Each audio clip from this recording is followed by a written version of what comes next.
咱国内有拜课愈来愈普遍，也毋过统计是显示讲，即几档脚踏车的事故有增加的趋势。双北市去年就有超过5000件。警方是表示讲，电导向骑脚踏车，佮有骑伫顶仔卡，也是讲人行道过路线，拢是上接违规的情形。车顶道机车直骑，一台自轮车起步向正面侧，弄到后边的骑士。用牵的，人行道请用牵的。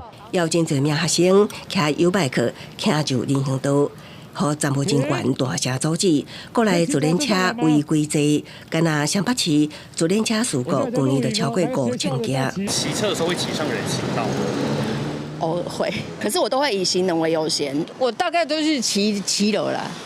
嘿，可是那你知道说这个到底有没有违法？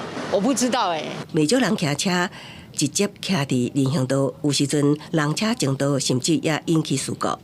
根据统计，自轮车事故台北市去年有2700多件，去年超过3000件，今年也已经超过900件，搁较造成至少330人伤亡。新北市去年甲去年拢有2000多件，今年也造成至少500多人死伤，包括反用弄红灯骑上顶仔卡，也是人行道，甲骑伫半边线，拢是警方定看的违规行为。我们在处理的过程中，民众往往都在发生交通事故的时候，才会惊觉自己可能会有违规行驶人行道、斑马线或是穿越道路等肇事责任。自行车骑在道路上面，那也要配合相关式的左转，或者是在行人穿越道线上，也就是所谓的斑马线上，就是特别请用那个迁徙的部分。自轮车安怎骑才合法合规？